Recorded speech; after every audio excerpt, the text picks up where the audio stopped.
Tea ప్రపంచ cup 2024కు రంగం సిద్ధమైంది. మరో 72 గంటల లోపే ఈ మెగా టోర్నీ అయితే తెరలేవనుంది.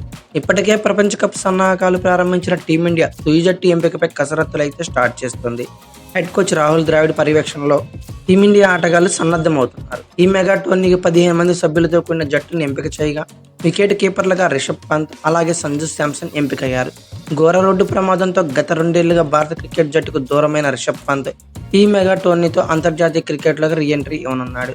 కారు ప్రమాదంలో తీవ్రంగా గాయపడ్డ పంత్ 15 నెలల సుదీర్ఘ విరామం తర్వాత ఐపీఎల్ 2024 సీజన్తో మైదానంలోకి అడుగుపెట్టాడు. అసాధారణ ప్రదర్శనతో ఆకట్టుకున్నాడు. బ్యాటింగ్, వికెట్ కీపింగ్లో మునపటిలా సత్తా చాటి టీమిండియాకి ఎంపికయ్యాడు. ఢిల్లీ క్యాపిటల్స్ కెప్టెన్గా 13 మ్యాచ్లు ఆడిన రిషబ్ పంత్ 40.55 సగటుతో 446 పరుగులు చేశాడు. ఇందులో 3 హాఫ్ సెంచరీలు కూడా ఉన్నాయి. వికెట్ కీపర్గా 11 క్యాచ్లతో పాటు 5 స్టంపౌట్ స్కోర్ చేశాడు.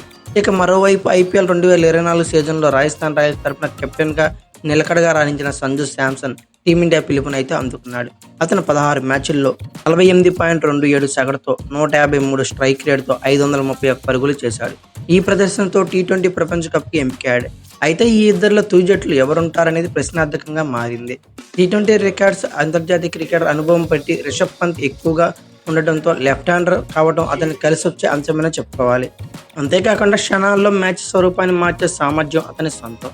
మరోవైపు సంజు శాంసన్ కూడా తనదైన రోజున ఆకాశం అద్దెగా చెలరేగుతాడు. ఇక లెఫ్ట్ అండ్ రైట్ కాంబినేషన్ పరిగణలోకి తీసుకుంటే మాత్రం రిషబ్ పంత్ తుది జట్టులో ఉంటాడు. పైగా అతను టాప్ 5లో ఎక్కడైనా బ్యాటింగ్ చేయగల సామర్థ్యం ఉన్న బ్యాట్స్మెన్. ఇక సంజు శాంసన్కు విరాట్ కోహ్లీ, సూర్యకుమార్ యాదవ్ రూపంలో పోటీ నెలకొంది. సూర్యకి ఏమైనా ఫిట్నెస్ సమస్యలు ఉంటే మాత్రం రిషబ్ పంత్తో పాటు సంజు శాంసన్ ఇద్దరు తుది జట్టులో ఉంటారు. అయితే ఆస్ట్రేలియా వేదికగా జరిగిన గత టీ20 ప్రపంచ కప్లో బౌలింగ్ వైఫల్యమే టీమిండియా కొంప ముంచింది. బలమైన బ్యాటింగ్తో సెమీస్ చేరిన టీమిండియా ఇంగ్లాండ్ చేతిలో పేలవ బౌలింగ్తో కంగుతిన్నది. ఈ మ్యాచ్లో భారత్ 169 పరుగుల లక్ష్యాన్ని నమోదు చేయగా ఇంగ్లాండ్ 16 ఓవర్లోనే వికెట్ నష్టపోకుండా కొట్టేసింది. అయితే భారత బౌలర్లో ఒక్కరు కూడా ఇంగ్లాండ్ బ్యాటర్లను ఇబ్బంది పెట్టలేకపోయారు. గాయం కారణంగా గత టీ20 ప్రపంచ కప్కు జస్ప్రీత్ బుమ్రా దూరంగా ఉన్నాడు. ఇది అందరికీ తెలిసిందే. దాంతో టీమిండియా బౌలింగ్ కంప్లీట్గా బ్యాక్ ఫుట్లో కనపడింది. అయితే ఈసారి అతను అందుబాటులోకి వచ్చాడు. ఐపీఎల్ 2024 సీజన్లో 13 మ్యాచ్ల్లో 16.80 సగటుతో 20 వికెట్లు తీశాడు. బ్యాటర్లు ఆధిపత్యం చెలాయిస్తున్న ఈ సీజన్లో 6.48 ఎకానమీతో బుమ్రా ఇరగదీసేశాడు. అతని సూపర్ ఫామ్ టీమిండియా కలిసి వచ్చే విషయమే అయినా అతనికి అండగా మరో ఎండ్లో చెలరేగే బౌలర్ ఎవరా అనేది ఇప్పుడు ప్రశ్నార్థకంగా మారిపోయింది. గత కొంతకాలంగా team India star pacer Mohammed Siraj అంత గొప్పగా ఏమీ ప్రదర్శన అయితే చేయడం లేదు. ముఖ్యంగా పరిమిత ఓవర్ల ఫార్మాట్లో అతనైతే కంప్లీట్గా తేలిపోతున్నాడు. 10 అంతర్జాతీయ టీ20లో అతను 12 వికెట్లు మాత్రమే తీశాడు. అంతేకాకుండా ధారాళంగా పరుగులు చేయడం, ఒత్తిడిని తట్టుకోలేకపోవడం సిరాజ్కి బలహీనతగా మారిపోయింది. ఐపీఎల్ 2024 సీజన్లో అతను తేలిపోయాడు. ఆర్సీబీ తరపున 14 మ్యాచ్ల్లో 15 వికెట్లే తీశాడు. ధారాళంగా పరుగులు ఇచ్చుకున్నాడు.